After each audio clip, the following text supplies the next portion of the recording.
Q&A at the end. So I'll let y'all take it away.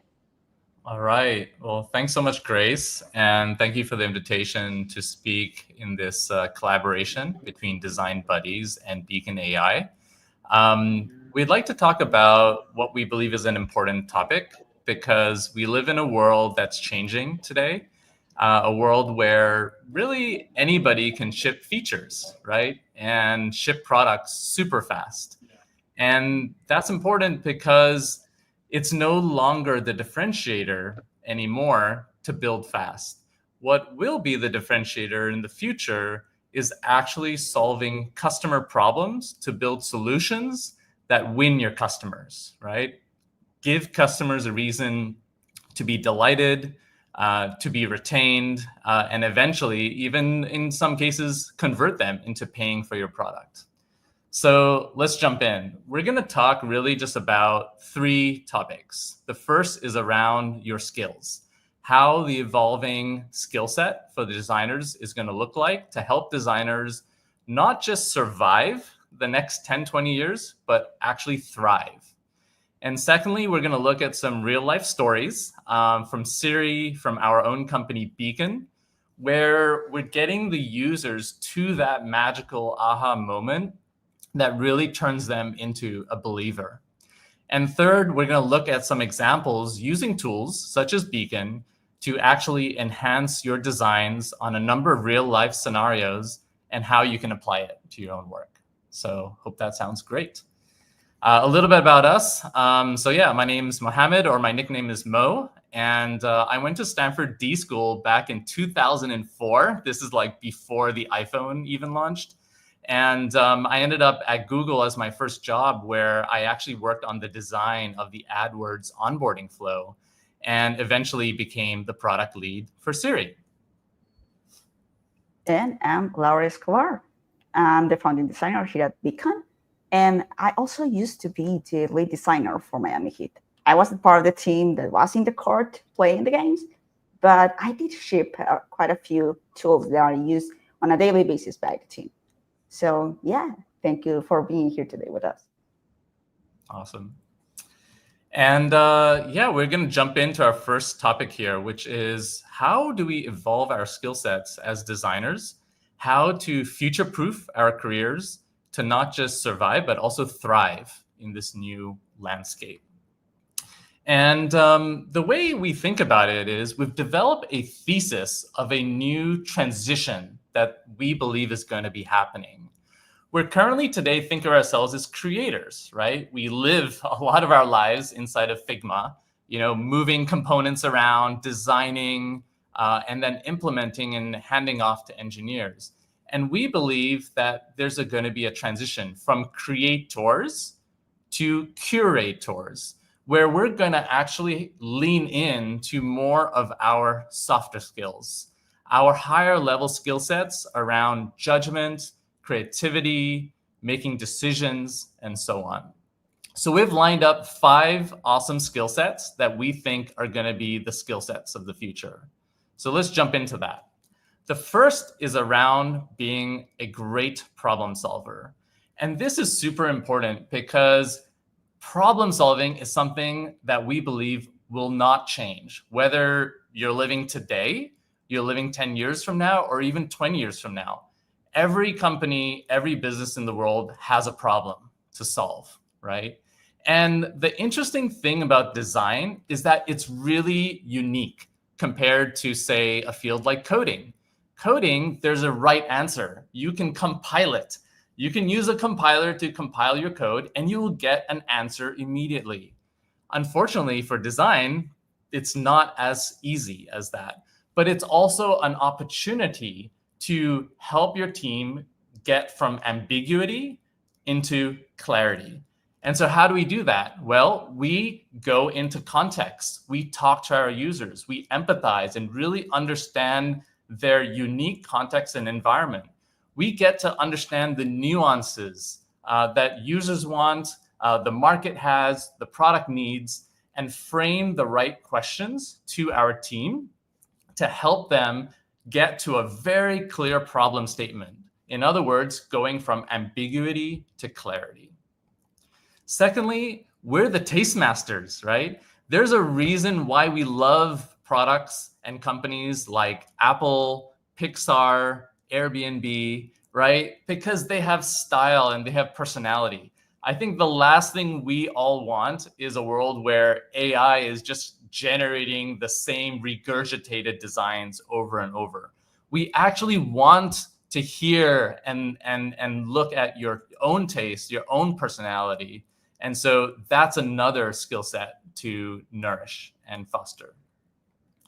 Third, there's actually a lot of data out there, and you can check a number of the McKinsey reports where cross-functional design teams actually helps business generate more revenue. There's a reason why some of the most successful B2B SaaS companies today are design-led companies. Companies like Stripe, like Gamma, Granola, Apple, right? There's a reason why there's a connection between design and great performance. And it turns out that the best design teams aren't just the design teams that ship nice looking designs. It's the design teams that help align the different teams, right? Get out there and talking to marketing, business, the engineering team, to align them, to help them get on the same page, to negotiate and find the common ground, and also to help explain why to everybody, to help them really understand the problem, understand the customers. Fourth is around de-risking. So I love Marty Kagan, and if you haven't read his book, Inspired, I would highly recommend it. Because in that book, Marty Kagan talks about the 4 key risks for product development. The first risk is the value risk. Are users actually understanding the value of your product? The second risk is the usability risk. Are users actually able to understand how to use your product? The third risk is technical feasibility risk. And the fourth risk is the business value risk. Are users actually able to get to that aha moment where they really understand, wow, your product really delivers value to me and my company? And what I like to suggest here is that it's not just up to the product managers to think about these risks. It's also up to us, the designers, to get involved in that. And if you can, you elevate yourself beyond just Figma into the conversations that are driving the business. And finally, the one we love, creativity, right? I've met so many designers that are able to mix and match to really bring ideas from different industries into their own product, to think broadly and in a way that is inspiring to their users. So creativity is very much, a part of our DNA. And I like to leave you with this quote, which to me, I thought was very telling of the future, by Marty Kagan. It says, everybody essentially now can ship features, right? That's no longer the differentiator. The new differentiator will be building better UX solutions that really win your customers. All right, so I'm going to switch over and hand this to Laura. Nice. And yeah. Okay, so disciplines and roles are evolving all the time, and design is no exception, especially right now that we're in this stage and age. And the thing is that these skills have been paramount to what we do in the last 10, 20 years, and even more. But these are evolving to adding other adjacent skills or just transforming the way this is actually practiced. So, for instance, problem solving is actually translated right now into handling a lot of ambiguity. And not just any ambiguity, it's more than just the problem themselves, but thinking in systems. And when you think about how it used to be, it was relatively straightforward to think in different types of devices and the different platforms that you will have to think about connecting the data and making that work. But right now, we're thinking about different layers of AI, of connecting with MCPs, connecting with agents, and how all of these is actually proof ready for just LM searches and that type of thing. So we have to think beyond just pictures. We have to think in systems. And also for taste, taste is one of the key differentiators that we have had as designers, but now more than ever, once again, it's so crucial to make a difference. And this gets paired, and it's often related and referenced out in the world with craft. And even for leaders these days, design leaders are expected to be hands-on craft, because you need to be closer to the materials, closer to what it's actually shaping the product. And plus, storytelling is very, very usual, very big to actually be able to not just sell the stories about the product and the user internally, but also to be able to tell the world what you are doing right now, what type of problem you're solving, and making people excited about what you are solving right now. Also, cross-functional collaboration now is translated into helping to shape the vision.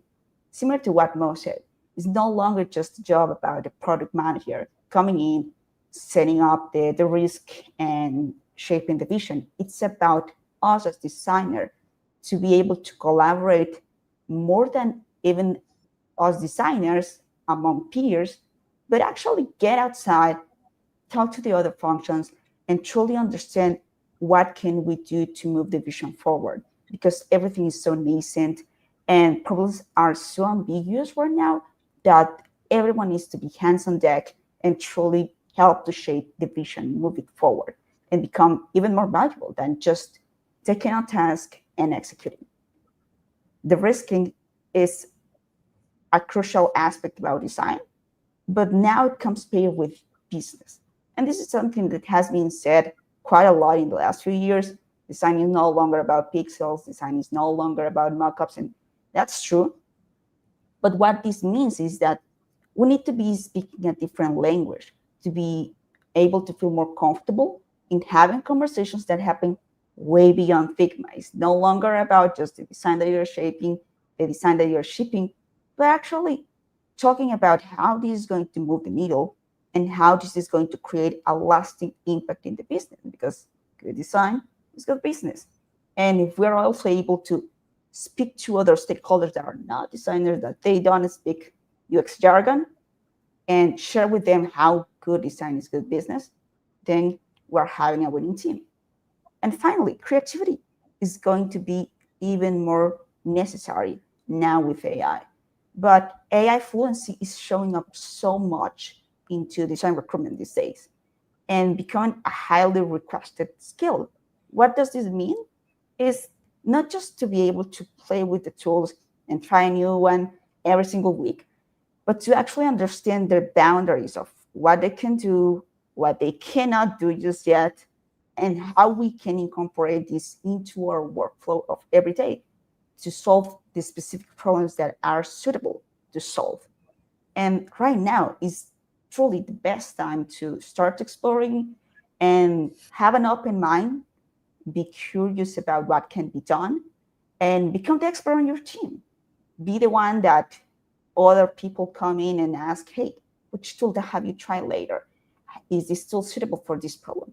And just be able to share these learnings with each other and get them excited about the possibilities to just become a much better designer than ever. I saw this tweet just recently about how apartments in New York are looking just the same, soulless, and just very flat, honestly. And of course, I'm not a real estate expert, especially not in New York, but it got my attention because this type of a statement about soulless aesthetic can be incorporated in other industries, especially in tech. And this is why I actually stumbled upon this tweet, because Jordan mentioned how this is happening in vibe coding. Everything is looking the same, everyone is using the same libraries, and many non-designers are the ones doing the vibe coding. And don't get me wrong, vibe coding is a fantastic tool. I'm using it, I'm enjoying it. But at the same time, having taste and being able to keep this a twist that only us designers can do is going to make a difference than just everything looking the same and everyone using exactly the same aesthetic all over the place. So what is a designer anymore these days? Once again, it's an evolving role. It's a discipline that goes beyond just creating the UI mockups. We can now shift the production, impact the business, and play with the tools that previously we were forfeited of playing with. So expanding our role beyond our traditional capabilities is going to allow us to have impact beyond what we are used to. And just remember to be an open mind about what you can do. Because if you don't have a distinct point of view, as Tobias said, you are now competing with millions of other people. They're doing exactly the same. And then how do you stand out? So remember to just not treat things about what you are putting out, but how you do it, staying curious and thinking, what if, and allow yourself to play. So now we're going to see actual stories about how things happen in Siri and also at Beacon. Over to you, Mo. Thanks, Laura. That was a great overview of the 5 skill sets of the future. What we're going to do on the rest of this presentation is really go deeper into 2 of those skill sets, and that includes the problem solving as well as de-risking by looking at usability risk and the value proposition risk. And to do that, we're going to kick off with 2 real-life examples, Siri and Beacon. So let me jump into that. Siri, so finding our aha moment. So here is the first set of designs of Siri back in 2008. And keep in mind, Siri was actually a startup before we got acquired by Apple. And this was at a time when the iPhone had just launched in fall of 2007. So all of this was new, and we were exploring how to think about the future of how people will interact with their iPhone. And so you can see 3 screens here, and I'm sure that all of you today can actually generate screens that are much better looking. But this is the whole point, and this is why I purposely put these screens up, because problem solving, it's not about just making something look good. It's actually about solving specific customer problems. So the first screen on the left is really about solving the problem of how do we bring conversation into the iPhone in a really simple and easy way. The middle screen is about how do we prompt the user to speak into the iPhone and get feedback on that speech. And the third is about how do we bring all the different web pages that typically you would find on Google into a really small, neat package, bringing together movies, reviews, showtimes, restaurants, and all of that into one interface.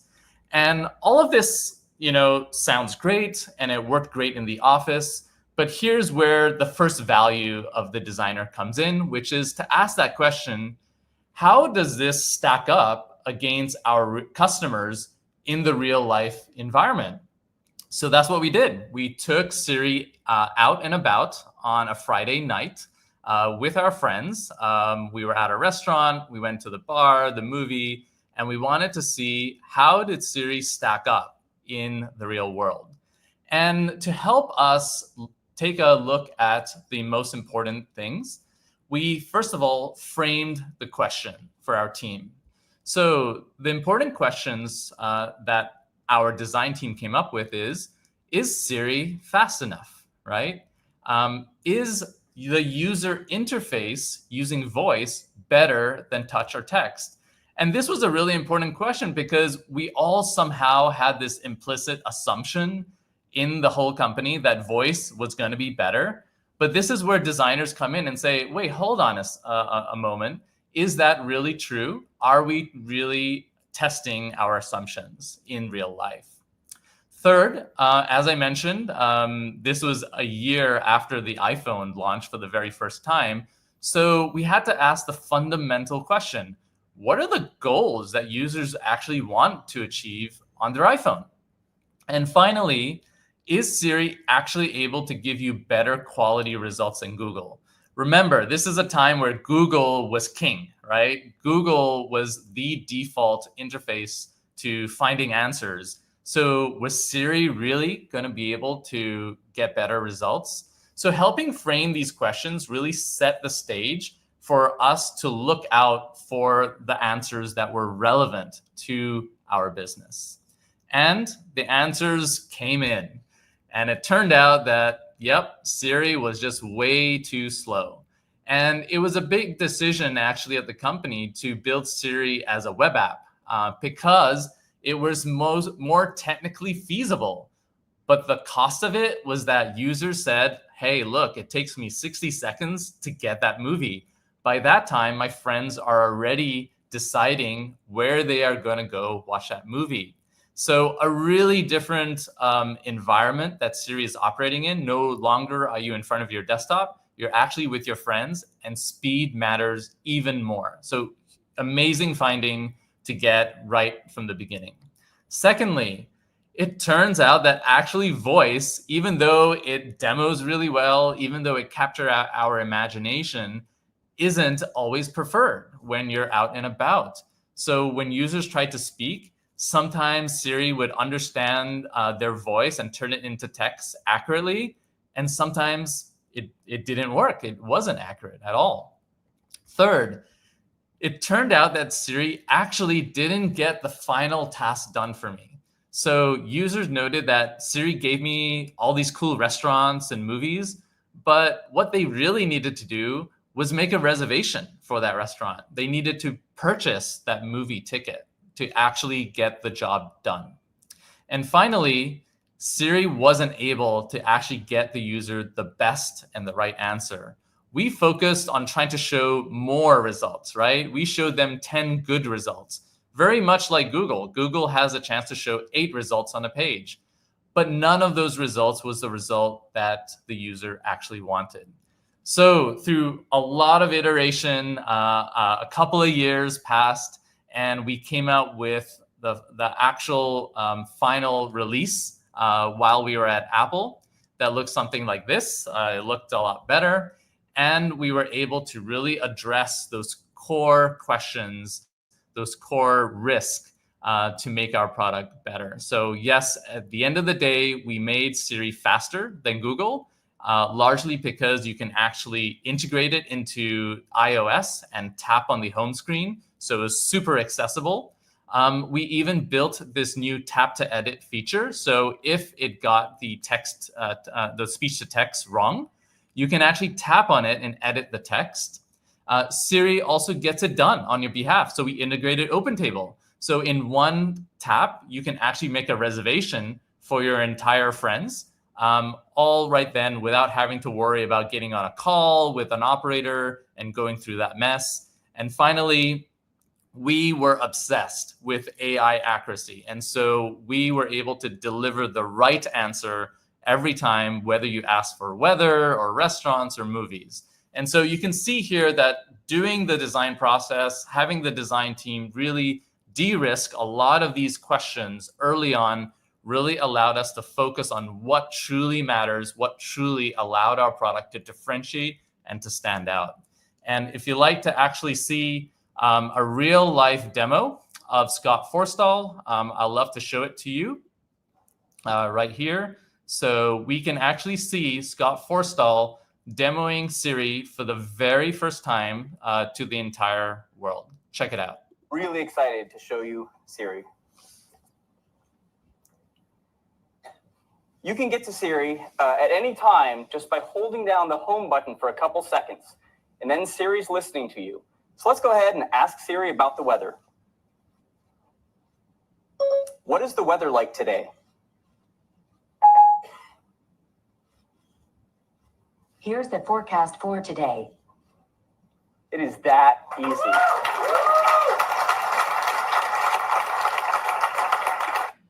And there you go. That's an aha moment. You can hear it from the audience. You know that's when your customers understand the value, they get it, and that is what is truly going to elevate them to help you win their hearts and minds. All right. Well, now we're switching over back to you, Laura, to talk about Beacon. Thank you, Mo. Now let's take a look at another story, our own actually, of getting to the aha moment. And in this case, is designing for designers, very daunting, by the way, and beyond, not just designers. So a little over a year ago when I joined, this is how our first tool, the AI Design Reviewer, looked like. And you can notice how there are different things that you can do in here. There are different sources and different things you can generate from them. A lot of conversations happening everywhere, like Figma or your calls, the different documents, and you could create so many things. It was actually working, but upon thinking about design feedback, if you ask me what comes to mind, it's not necessarily something like this. When it comes to design feedback, what I think about is this. And I'm pretty sure many of you could relate. Because design feedback used to happen, and still does to a certain degree, but it used to happen a lot in our offices, in whiteboards, in front of the wall, when you are adding sticky notes all over the place and just adding ideas and having fun. That's the way that I used to think about design feedback just in general. And when you think about that happening these days, it's similar but different in the sense that in Figma, you get all these comments around your designs. They are placed exactly where the different objects, components, the sections of the screen that needs to be addressed. And that feels natural because they are next to your design. And even when we are adding not comments, but actually annotations, what's commonly happening is that we are adding them around our design. So I came up with this question very early on. It wasn't done, but I was just curious. Hey, can we do this? Are we actually able to make something like this? Turns out that we can, and we did. So that's one of the first things that we did back last year. It feels way longer than that, but a little over a year ago, we shipped the canvas, showing canvas the feedback. And it was a very magical moment because it was happening right next to the designs.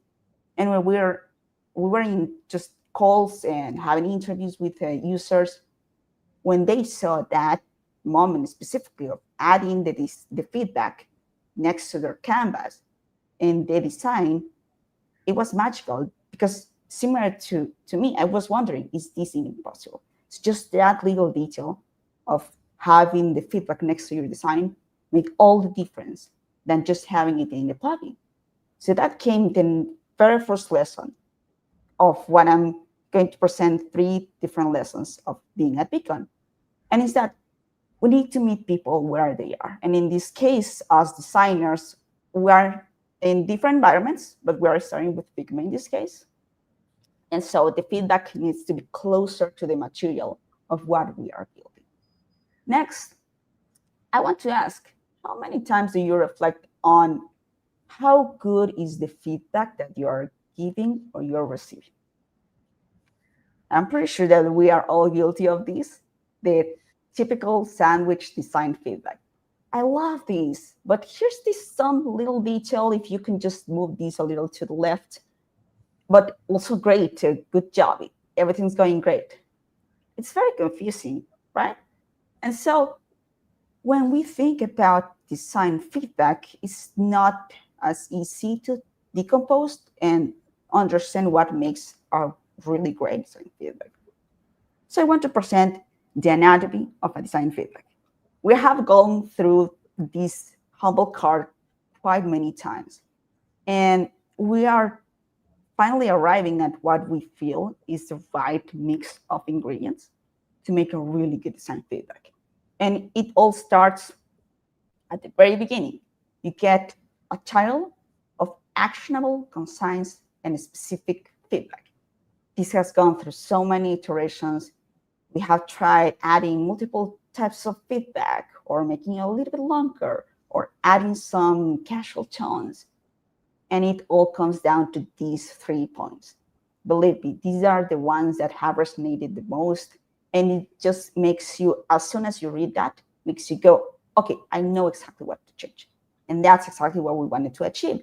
Instead of just reading through walls of text and still wondering, what am I supposed to be doing here? Just this. Next, we wanted to provide some decision-making guidance.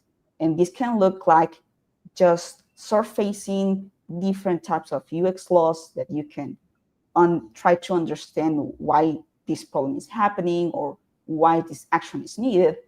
Or it can also look like suggestions of copies and color changes that you can do and just act on it right away.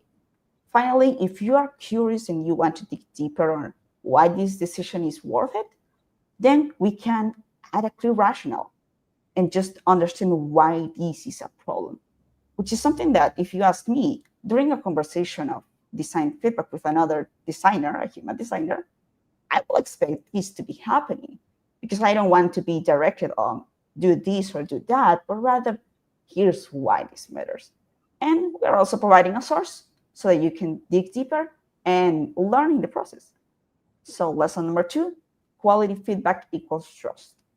We have gone through, I kid you not, hundreds and hundreds and hundreds of feedback points, manually labeling, manually reviewing, and really pushing the bar on quality to make sure that you're getting just the best. So we have lesson number 1, meet people where they are. Number 2, quality feedback equals trust. Finally, a big theme we have had this year, context. And context, I like to envision it as an iceberg because the very first thing we start off with are general best practices. What are those really best practices in UX that we need to be applying? That's fantastic already.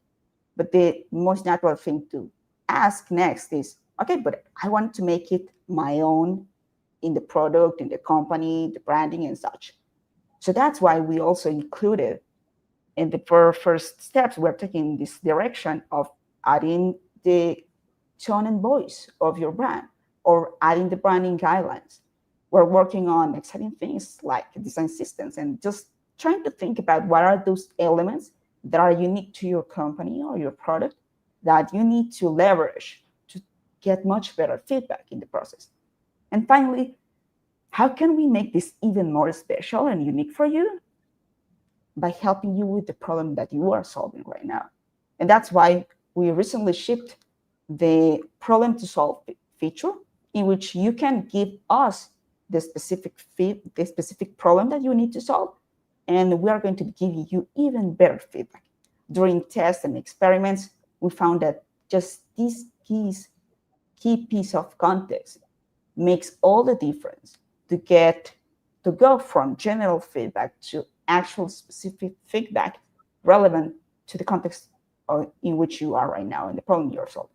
So finally, what context does is to enhance personalization because it helps us to focus, it helps us to bring relevant feedback in the process and ultimately support better decisions in what you are doing right now. So here you have. These are the lessons that I have had among many others, honestly. And just in the process, being able to stay open-minded, to explore way beyond just Figma and make experiments, has helped me to have all these learnings and ultimately put them into practice and ship in the process. So it has been a long journey, and I'm pretty sure it's just the very beginning. So now let's take a look at how we can leverage AI tools, in this case, having a live demo of what we can do with Beacon. So over to you back, Mo. Awesome. Thanks, Laura, for that deep dive into how we found the magical moment in our own company. So we're going to actually take a look at the power of AI now and how we can elevate our work, especially, again, in those skill sets of problem solving and de-risking, usability risk, the business value proposition risk, and so on. So let's jump into that. Here I have a design of a app. It's called Grab, and it essentially allows me to order food and get it delivered. I'm sure many of you are familiar with this type of application. On the right here, we've built essentially our Beacon plugin in Figma. It's called the AI Design Reviewer. And all you do is you select your frame, you click Select Review, and this is what we're trying to empower designers with, which is essentially this suite of tests that you can do that really gives you fast feedback. Your audit UI, which allows you to catch UI issues before handing off your design to engineering. Your UX critique, which really digs into 130 psychology principles and biases to enhance the UX. Accessibility report, and we'll see an example of our new release with Laura later on. Improving your copy, because copy matters, making sure your value proposition is communicated clearly. Getting a user journey map automatically generated, as well as finding those nasty edge cases. So I'm going to show you an example with the UX critique. And as we all discussed, as Laura mentioned, context is really important. So we have an option here to add that context, whether that's a user problem, user feedback, maybe it's a problem statement from your design brief that gets to be put in here. And you even give you some example prompts. For this demo, I'm just going to show you this clarifying actions, which allows me to improve the clarity of my product. So let's review. And what we're doing here is really offering something that I believe is the first time ever for designers. It's really allowing you to have what we call continuous testing. Continuous testing is really important because it allows you to design and test all within the same seamless interface. The problem that's happening today is that these feedback loops are growing. Are they getting longer? They're getting slower. And the opportunity for AI is to make them shorter, to make them faster. And this is one of the key ways where I think designers today have an opportunity to accelerate and to learn and to develop their skills faster. Because remember, when I graduated in design in 2004, feedback loops were really long. We had to go find our users. We had to write a lot of scripts to interview them. Getting feedback was slow. We actually learned in a lot slower way. Today, I believe designers can actually become better faster because they can get feedback loops shorter and get tested, on their designs much faster. So let's give it a couple of minutes. Oh, there we go. So we're getting some of these suggestions already. All of this is live. And you can see we're generating sort of these nice Grammarly-like cards where we have the recommendation followed by the psychology principles as well as the rationale. And so if we go into any one of these, we also give you positive feedback. So there's also a lot of good stuff, that was done on this design. But you can see here we get some improvements, such as adding a more prominent explanation, about the delay, and update the delivery time just to reduce that user anxiety. So here you can understand we're really understanding the user behavior and how they're feeling. It's called the ambiguity effect, and you can learn about that principle. But more importantly, you can actually have a rationale. You can look at why this is happening. And this is really important. If you remember, one of the skill sets is to be cross-functional, right? With your rest of your team, your engineering team, your product team. And so really understanding the why behind the recommendations is important so you can bring that understanding to your company. And we have several more here. I'm not going to go through all of them, but you can basically check this out on your own time if you like. So that is one example of how we essentially are using the power of AI, not just to ship fast, but to actually help you think in a more clear way, to give you some suggestions, recommendations to bring to your team. So the next example here is, let me just go, is the education app. And so here I want to show a really interesting example of how design works with data. And I think that's one area that a lot of us struggle with. I personally did. Design and data are almost like oil and water, right? Design is about intuition, about creativity, right? Data is sort of like hard facts, analytical. And the reality is that for businesses, a lot of it is also driven by data. And so here's an example where we're trying to use the power of AI to actually enhance the analytics and the data metrics. So this particular screen, when we look at analytics, it turns out that 15% of the users dropped off on this screen alone. And what we wanted to do was say, how can we help this team enhance this screen to remove that drop off?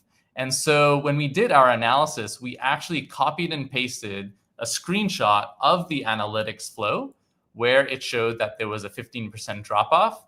And we got some really interesting results. So it said here, for example, that the messaging could be enhanced to more clearly communicate the unique benefits of what this product does. So if you look at this, it's not very clear what exactly this product actually does. And so this is part of a psychology principle called the curiosity gap, and it gives the rationale and is actually able to bring some of that analytics right into your fingertips inside of Figma. So it says here that the high 15.6% drop off at the splash screen suggests that the users might not be immediately grasping the app's unique value proposition, leading them to abandon it, right? Great. So how about the images over here? We can also get a sense, and AI is actually powerful enough today to actually understand visuals. So it says here to replace that abstract imagery with visuals that more clearly demonstrate actually how the product is working, how I'm actually able to learn Arabic and the Quran. And again, a psychology principle followed by why and a drop of how the metrics is working. So 8.7% drop between the splash and the home screens. Okay, awesome. And finally, it turns out that this app is actually used by 500,000 users. And so it identified that as an opportunity to add subtle and social proof elements, such as user testimonials or statistics. And that's part of a psychology principle called social proof. And it gives the rationale, which is without evidence of social proof, the users may question its effectiveness. So now that we have that, we actually look at what the team was able to achieve. So they came up with a new design. So an image here that better reflects how the product actually works, a better value proposition, as well as social proof. And you might think that, oh, these are very minor improvements. So what? Well, it turned out that this set of improvements dropped the user drop-off by 50%. And if we look at the number of users that were using it, that's 500,000. 15% drop-off is 75,000. So we actually saved this company 35,000 user drop-off just with these design changes. And so that's one of our messages here, is that designers can actually elevate to actually address business metrics, business outcomes that can make a significant impact to the business results. All right. So now we're going to take a look at a new use case, which is the onboarding flow of Chat PRD. So Chat PRD is founded by Claire Vaux. She's an influencer. She regularly jumps on calls on Lenny's podcast. Their team is amazing, right? They already have identified a lot of the quick wins. Their onboarding flow is actually pretty solid. And so how can we actually leverage AI here to elevate this to the next level? Well, Claire Vaux wanted to essentially do an analysis to help their users get to the aha moment faster so that they can convert more of their users into the premium tier, right? The tier that pays. But to do that, we really need to get users to really experience that aha moment, that moment where they're generating a PRD from this AI tool that is amazing, right? They can share it with their engineers, and their engineers absolutely say, wow, this is amazing PRD. And so to get to that point, our AI actually identified several areas of opportunity. In this case, it actually identified an improvement that we can make by making improvements to the prompt. And so if we understand the user persona here, which is a junior PM, the system actually identified the junior PM as not being able to write a great quality prompt because, they're junior and it's not expected for them to know how to actually generate a great quality PRD. So it actually made some interesting recommendations, which is to replace the single blank prompt field with a 3-step thought unpacker. And that asks the users, what are they building, the key problem they're solving, and who the PRD is for. And it provides the psychology principles, and it says here the rationale, which is a blank field is intimidating, especially for junior PMs, unsure how to frame a good prompt. By breaking it down into a 3-step wizard, it actually can build confidence in writing a great prompt, and it reduces the friction. So they feel more confident that they can actually write a great prompt. So awesome. This is where we're actually using AI to not just deliver quick wins, but to actually give us new solutions and better solutions that aren't super obvious, that can actually elevate my product. Another example here actually draws from some of the user feedback where I interviewed Kate. So it says here that alternatively, use a Mad Lib style prompt builder, and it gives the structure of that Mad Lib style UI, as well as an example of how it could be to help my user construct a great prompt. And it can even pull in some of the user feedback. And this is really helpful because otherwise you're sifting through a lot of user research, user testimonials. It's a lot of hours spending going through that script and that data and the videos. This is actually pulling it out, making it much more accessible to you. And furthermore, here's an idea of how we can combine AI design tools with code generation tools. So if we were to copy the image of this suggestion and actually go out to Lovable, we have actually recreated the chat PRD interface in Lovable. And you can see here that we've actually copied and pasted the Grammarly-like suggestion right here in, it's having a hard time bringing it up. But essentially, I asked Lovable to please apply this suggestion from Beacon. I've copied and pasted it inside. And you can see here that it has applied that thought unpacker feature that it recommended. So I can describe what I'm building, PRD generator. I can click next. I can say, what is the key problem I'm solving? Create a great PRD. And who is it for? Junior PMs. And I can complete. And there we go. Right at the bottom, I can see here that it helped construct that prompt for me. So it's essentially a thought unpacker helping me construct my prompt that I can now create a great quality PRD. All right. So now I'm going to hand it off to Laura to showcase the final example. Finally, thank you so much, Mom.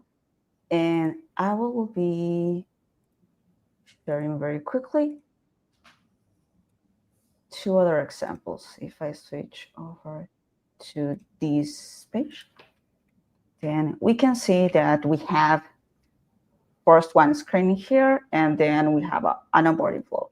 And I previously ran this for you before just the call.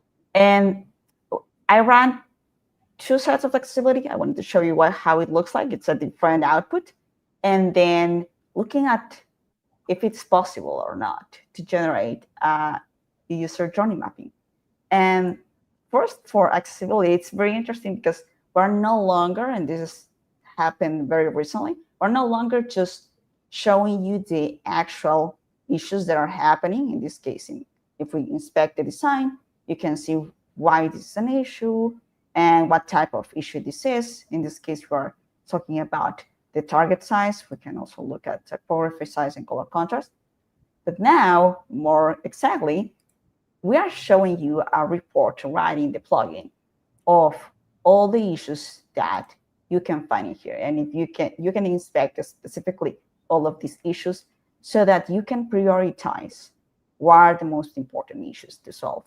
And at the same time, if you want to explore further how is the criteria measured, then you have that right in here. You can go right next to the specific criteria from the W3C to explore and dive deeper on what this criteria means.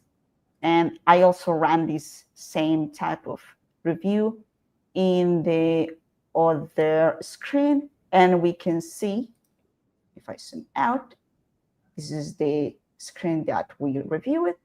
And here is the report that we are seeing. These are all the issues that are happening in terms of color contrast. You can see the success criteria and the target size. Apparently, everything is good with the typography size.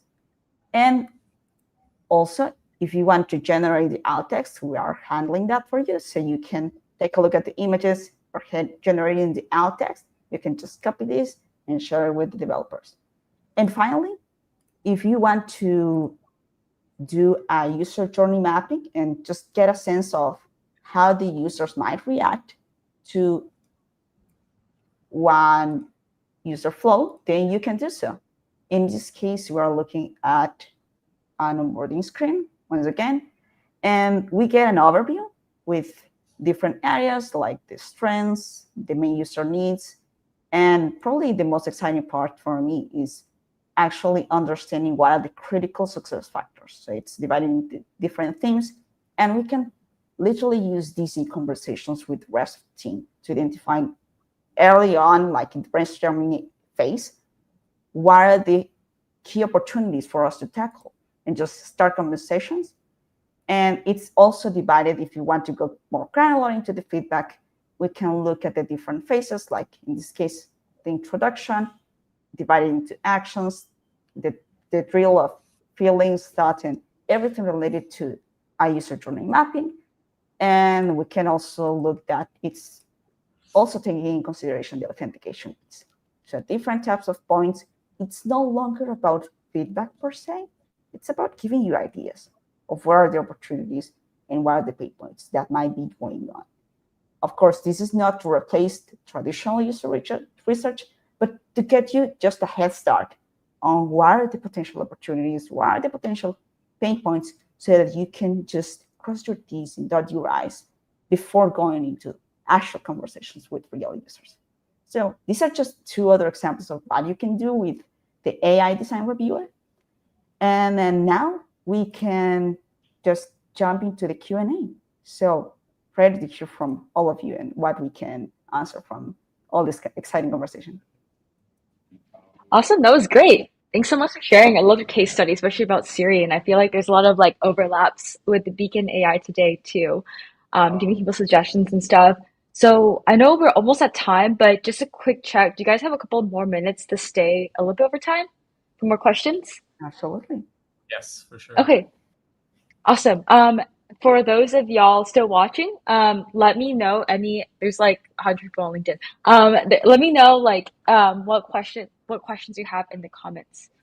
Oh, Bruno says this is like a cheat code for junior designers, like a personal teacher. Yeah, I would have loved to use this when I used to work as a UX designer myself too. What use it all the time to justify my design decisions. As we wait for more questions, I queued up some that were submitted that I felt would be good to ask. So all of us are working on products, so curious to hear your thoughts about what are some major distinctions between apps that get a lot of users versus ones that don't. Yeah. Maybe I can start with this. Well, I think the way I'm interpreting this question is which are the major apps that not just get a lot of users, but retain their users, right? And so if I think about some of the tools out there that I love, Granola, Gamma, Stripe, products from Apple, they're very customer centric. And what does that mean? Let's take an example of Granola. Granola is a AI tool that transcribes your meetings, but there's hundreds of AI tools that transcribes your meetings. Why has Granola specifically been the default choice for many of us? And I believe it's how they're thinking about the user experience. First of all, I don't need to add some sort of AI agent into my calls, which can be disruptive. It just records in the background seamlessly, as if I don't have to do anything, right? So number one, it's actually becoming more invisible.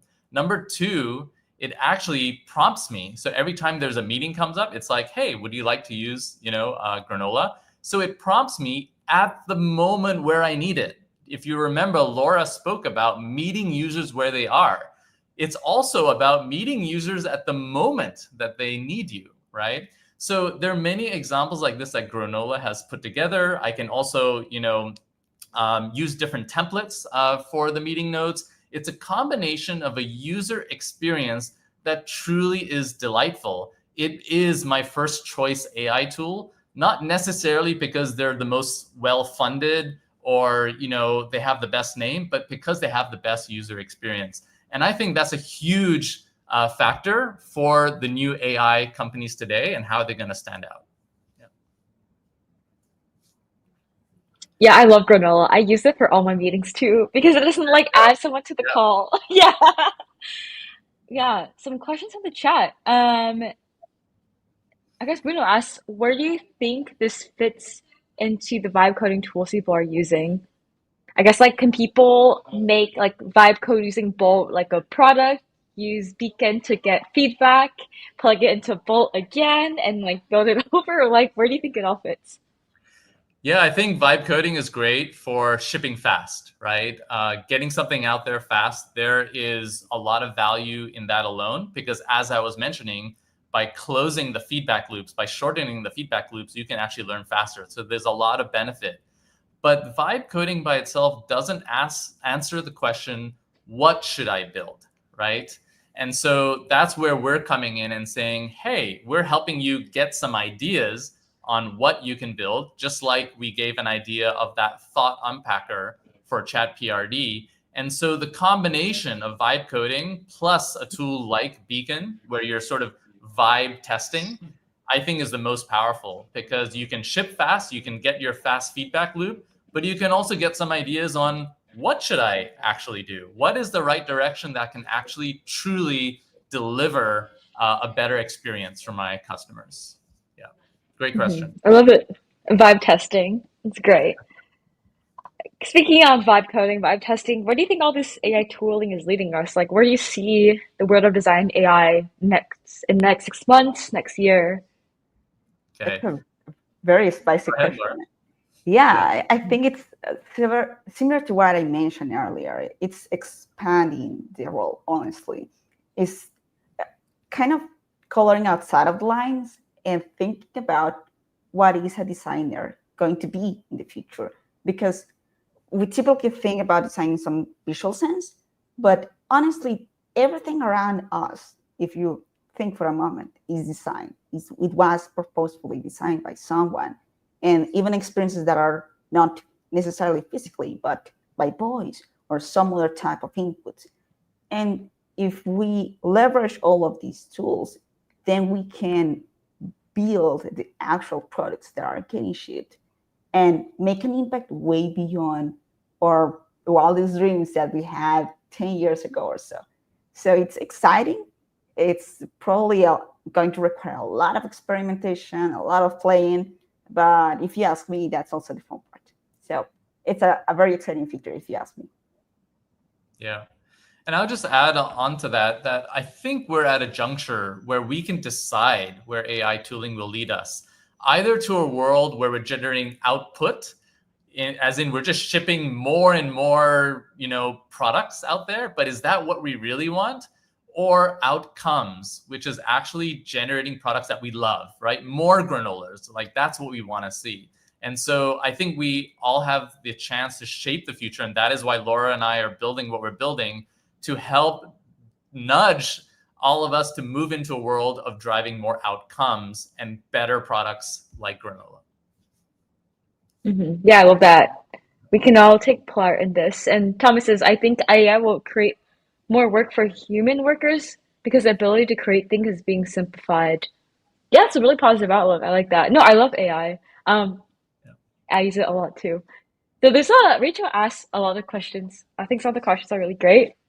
Some of it got caught up, but I got the whole thing on LinkedIn. Just thank you so much for sharing these case studies. I have a few questions. What resources can designers use to build these new skills to help them have a greater impact on product outcomes? Interesting.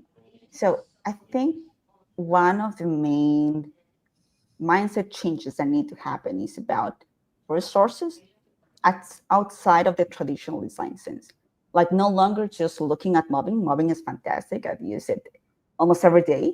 But at the same time, thinking about what other elements or context pieces are at your disposal. Like I remember there was one day someone on the team shared some data about the feedback that we were getting from users. I wasn't asked for doing this, but I came in and did some data analysis on my own with Claude because I was really curious. What is happening here? What is happening with data? So I spent just about an hour going through the data and making some questions and trying to dig deeper into what are the things that matter the most for the users, and came up with prioritization, some opportunities that we can tackle. I shared it with the team, and turns out it was very much aligned with what we needed. So it created a direct impact into what we were going to be thinking about the near future. And if you can ask more about how that happened, it was just something very natural, and it was a very powerful and just encouraging moment to realize that I can go outside of my natural role, and I can do that with the tools that now I have that I used not to have. Hmm. Yeah, I agree. There's a lot of questions in here. I think can I read the whole thing? I like that next question, I which don't. is how can designers Mhm. practice these skills if they're working with in a company with very clearly defined roles?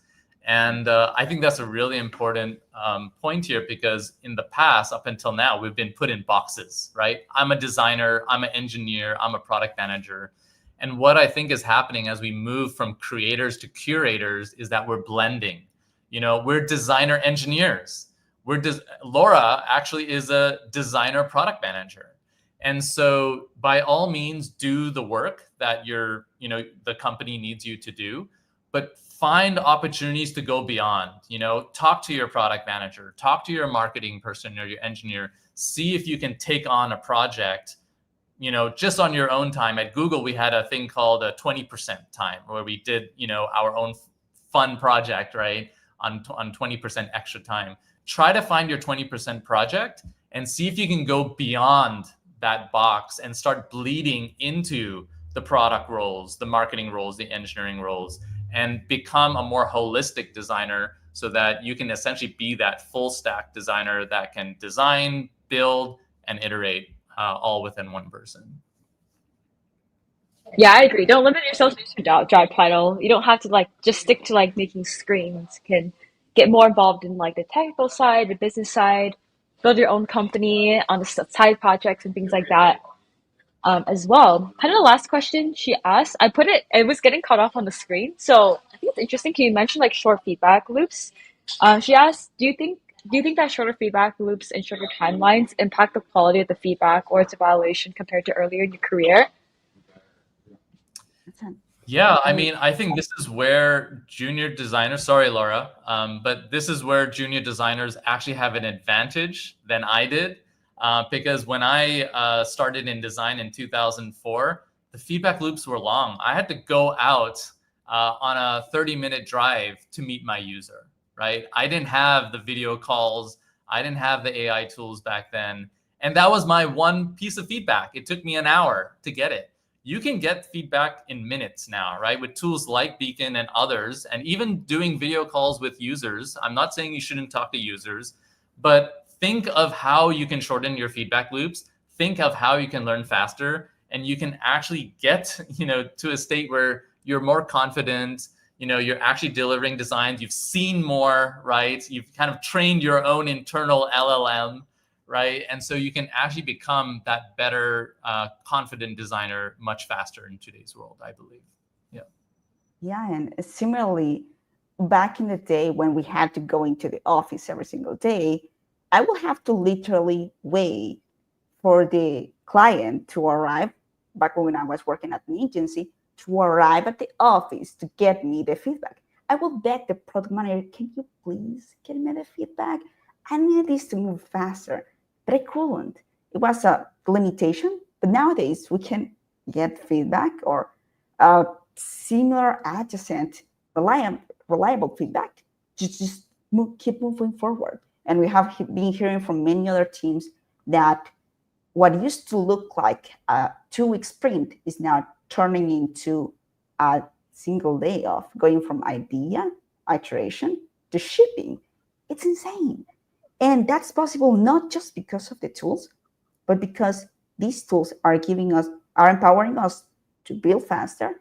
And in the case of what we're building, we're empowering you to feel more confident about the decisions. It's just how I like to paint it to many people, connecting the dots of all the things that you need to take into account and making it faster for you to make a decision, keep moving forward, have an inkling, a really strong intuition of where to go next. So there are many opportunities just going ahead. Yeah. I can't believe driving 30 minutes to get one piece of feedback. Yeah, that is rough. But much respect to the hustle. There's a question. I'm not really sure what they're referring to. Loving your product. For the Siri product, can you walk us through how you framed the right questions to get the insights? Was it pre or post production? As in like pre and post launch, I think. Yeah, it was definitely pre-launch. And this is a very important point because if you frame the questions post-launch, then your entire team has spent all of that resources, all of that capital building something where we didn't de-risk it. So it's very important to do the de-risking and framing the right questions pre-production.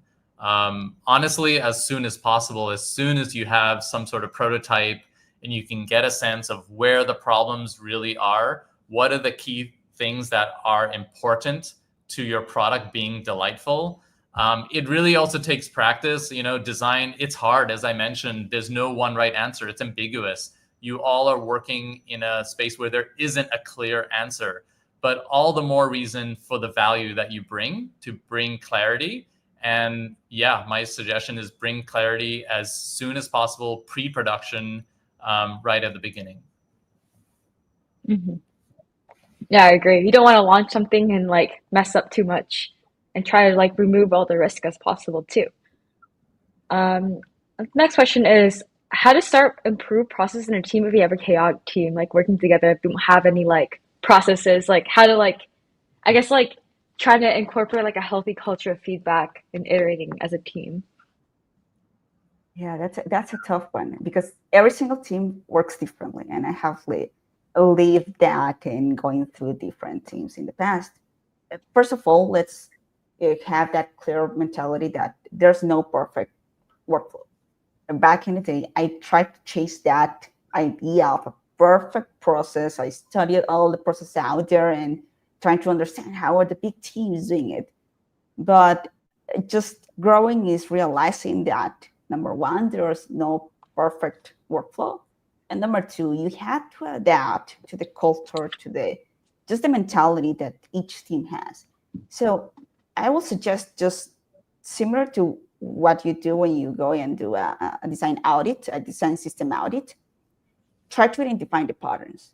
What are the common themes of the iteration process or the feedback that is required, and map out what are those steps that are commonly happening among different designers, and just do some type of workshop with the team to come up with a very simple step-by-step and actually try it out in the wild and see if it works.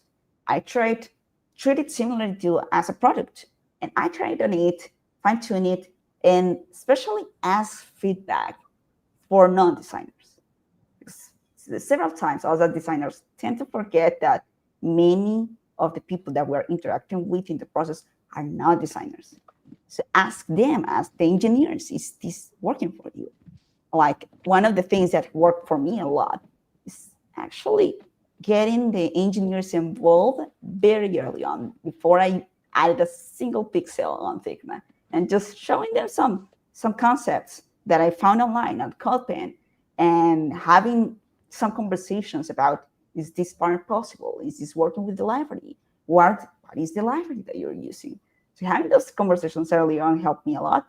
But the bottom line is trying to identify the patterns that are happening as of now among the team, and then come up with a simple version of it. Have a conversation, try it out in the wild, and ask feedback from non-designers and see if it works. If it's working, just try to remix and find your own. Yeah.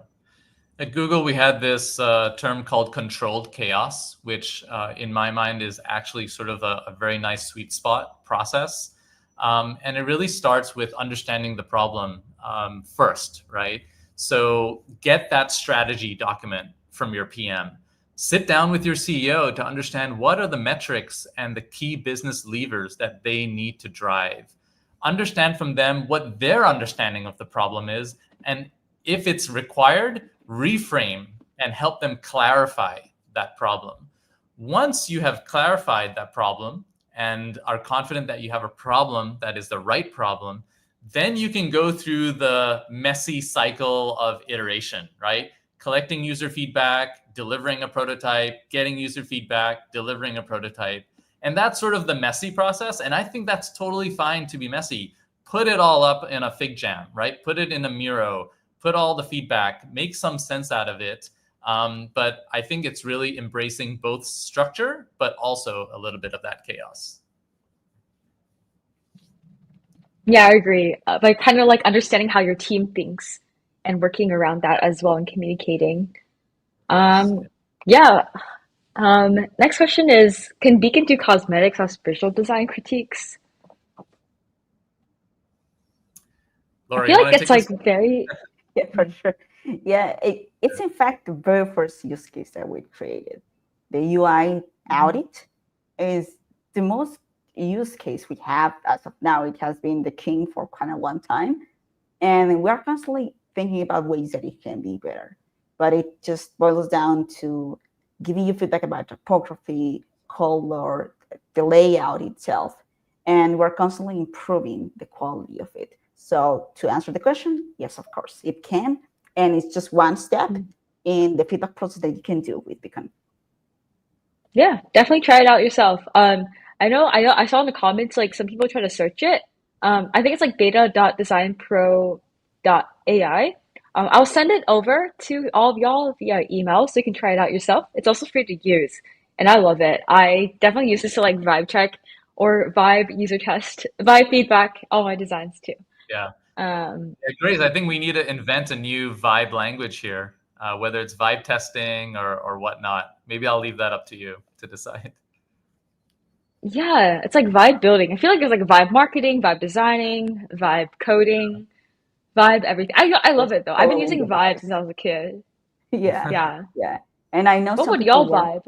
were asking Oh, go about ahead. where to find us. So you can find us on beacon.ai, and you can also find us on LinkedIn. So just reach out, ask any question. Please give us feedback about your experience with the AI design reviewer and what we can do to make it the experience better, just to close in the loop and just enjoying the opportunity to be here and just share our experience with everyone involved. Awesome. Thanks so much. On Beacon.ai. Cool. Yeah, check it out, everyone. I'll send it the link to y'all who registered via Luma. And thanks so much, Mo and Laura, for your time sharing with our buddies today. Is there anything else you want to share before we wrap it up for today? I will say that the very first thing, if there's one thing that you can just take from this, is stay curious, stay playful. You need to, in this day and age, don't think about design in the traditional sense and think beyond of what you can do. because there's a lot that we can do. It's an exciting time to be a designer. Well said. Yeah, I agree. Stay curious and don't hesitate from trying new things. All right, thanks so much, everyone. Hope y'all have a wonderful morning, evening, daytime, afternoon, everything else. Okay, I end